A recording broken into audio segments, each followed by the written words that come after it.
nosso programa nós temos a presença de um grande amigo, uma pessoa muito especial, talvez um dos maiores, talvez não, com certeza, um dos maiores vereadores do município de Fortaleza, o vereador Guilherme Sampaio, que eu tenho a honra hoje de contar com a presença dele aqui no nosso programa para a gente trocar algumas ideias, né?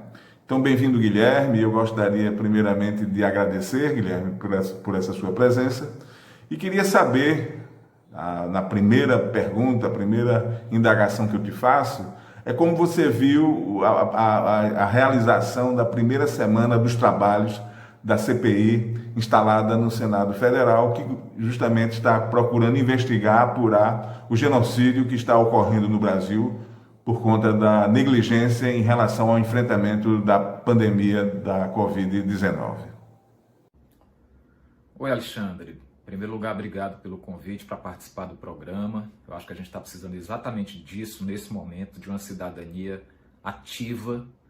Não adianta só a gente falar que vai dar certo, porque já deu muito errado para muita gente e muita coisa. E se nós não transformarmos essa afirmação de esperança em atitude concreta de cidadania, de denúncia, de exigência de respeito e de amorosidade com o outro, que se traduz por todos os esforços que dialogam com a ciência, com a solidariedade, no espírito, na intenção de salvar vidas, nós não vamos ter concretizada essa intenção do vai dar certo. Então, muito obrigado aí pela oportunidade. Essa primeira semana da CPI, ela revela muito claramente a ratificação daquilo que todos nós já temos acompanhado em função dos posicionamentos políticos públicos do presidente da República, da negligência do governo federal, das escolhas feitas pelo governo federal no sentido de apostar na imunidade de rebanho, ou seja, de não dispor dos investimentos necessários para a imunização da população no tempo devido e apostar na contaminação como forma de atingir a imunidade de rebanho e, com isso, a consequência trágica de milhares de mortes que a gente está vivendo. E, ao lado disso, é a aposta, já publicamente conhecida também, a escolha deliberada do presidente da República de prescrever uma medicação comprovadamente ineficaz do ponto de vista da ciência, ludibriando muitos brasileiros, legitimando a prática de alguns médicos que se associam a essa visão, que contraria a base científica produzida até aqui e que, infelizmente, também tem levado muitas pessoas a arriscarem a sua própria vida com o uso de cloroquina, de hidroxicloroquina, por exemplo. Então, na CPI está muito claro que se montou, o governo está acuado, há uma tropa de choque que atua de forma atabalhoada, como é a característica do próprio governo, e os depoimentos e o caráter evasivo da posição de muitos dos ministros, de alguns dos ministros que foram à CPI, é um atesto, né, do que não pode ser dito, ou seja, o que não pode ser dito está dito.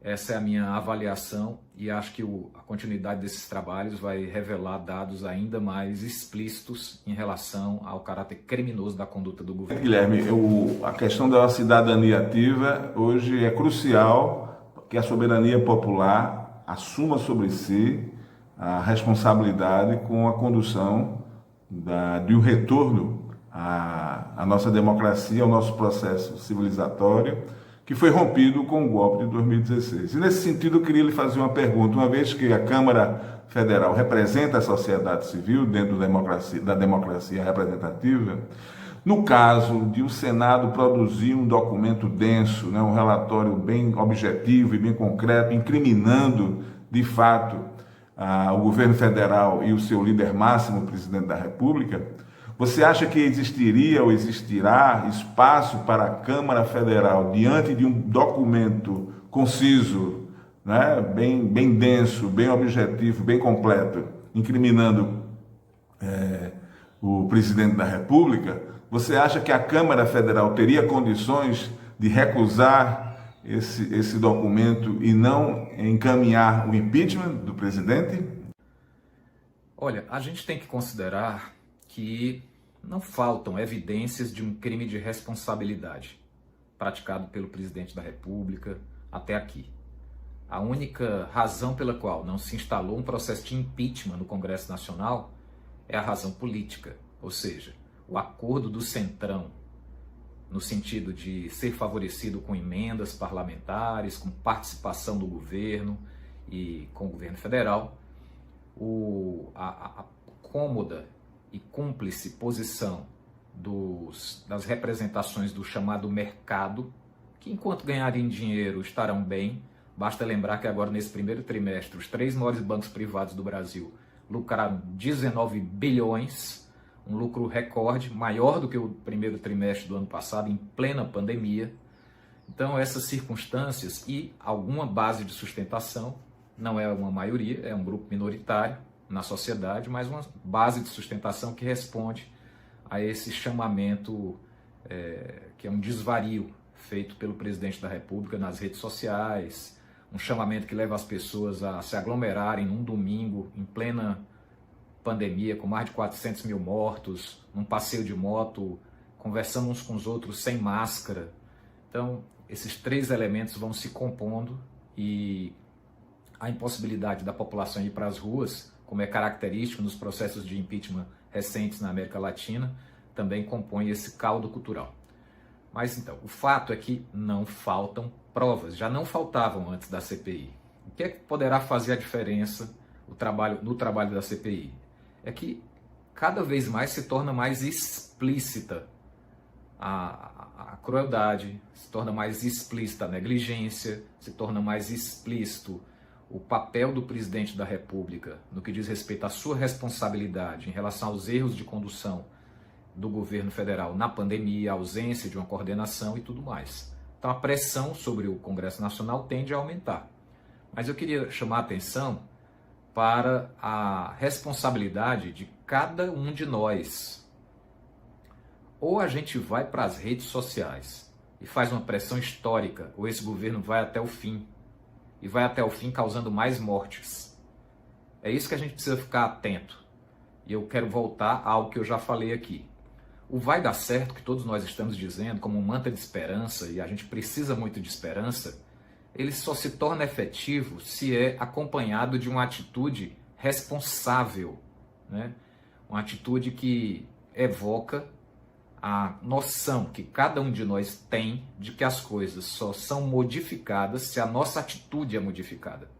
Então, esse momento exige isso. Então, se você tem essa compreensão, é preciso fazer uma mobilização histórica nas redes sociais, já que não podemos ir às ruas, para derrubar esse governo. E o fato de isso não acontecer, eventualmente, será a razão pela qual o Congresso Nacional continuará omisso. Então, cabe a nós desenvolvermos aí essa atitude. E por fim, Guilherme, para concluir esse bate-papo, eu queria saber, diante desse quadro dantesco, né, diante desse inferno de Dante que nós fomos colocados desde o golpe de 2016, aprofundada agora a questão, a realidade com a chegada do bolsonarismo ao governo federal. Qual o papel, qual a responsabilidade histórica, democrática, civilizatória do PT na retomada, na recuperação de nossa democracia? E de que forma você avalia como vai ser esse processo eleitoral, não só no Brasil, mas também aqui no Ceará? Eu queria, se você pudesse, tem muitas pessoas me perguntando sobre isso e eu gostaria, se possível, escutar isso diretamente de você, que é o presidente municipal do Partido dos Trabalhadores aqui em Fortaleza. A principal responsabilidade do PT é retomar para as mãos do povo brasileiro um projeto político de caráter democrático que tem como eixo o combate à desigualdade, que está pautada nesse momento, que está pautado nesse momento pelo princípio ético de salvar vidas, e salvar vidas envolve socorrer financeiramente aqueles que nesse momento estão com a sua subsistência comprometida em função das consequências econômicas da pandemia, ou seja, garantir um auxílio emergencial digno, garantir a sobrevida das pequenas empresas, tudo que esse governo federal não está fazendo. Então, com isso eu quero dizer que o que vai presidir a estratégia do Partido dos Trabalhadores nos diversos estados será o projeto nacional.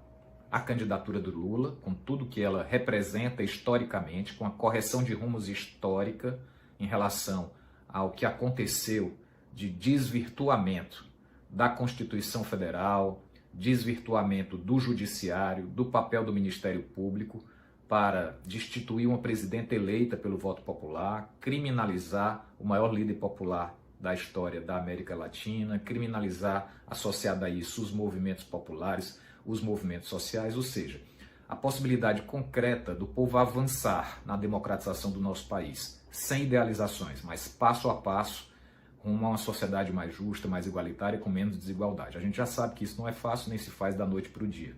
É um processo de amadurecimento da consciência política. Então a estratégia no Ceará vai obedecer esse projeto nacional. É preciso que aqui no Ceará se garanta que o presidente Lula tenha um palanque forte para dialogar com a população, e essa articulação, esse diálogo, se dará no âmbito das direções nacionais do Partido dos Trabalhadores, dos demais partidos do campo progressista. Eu entendo que essa deve ser a primeira prioridade do PT, dialogar com os partidos de esquerda, dialogar com os partidos progressistas que se dispuserem a isso, e com aqueles que não se dispuserem, deixar o caminho aberto para dialogarmos no segundo turno. Então, está na fase inicial esse diálogo, o PT Nacional tem se dedicado a isso, e óbvio, ele terá desdobramentos no momento oportuno nas definições da tática eleitoral aqui no estado do Ceará. Mas de uma coisa a gente pode ter certeza: o Lula será um candidato fortíssimo aqui no estado, e isso será assegurado por um grande palanque de apoio à sua candidatura à presidência. Eu queria agradecer ao vereador Guilherme Sampaio por essa gentil participação, e muito sóbria, muito competente, muito atenta às responsabilidades, não só que as instituições têm, mas que cada um, como soberanos que somos, precisamos ter, como o Guilherme colocou. Já que não estamos podendo ir às ruas, né, que entremos nas redes sociais e que façamos o nosso papel ativo, de um debate ativo, de uma conscientização ativa e de um combate ativo para que esse governo, que está acabando com o nosso processo civilizador, ele possa vir a cair o quanto antes possível.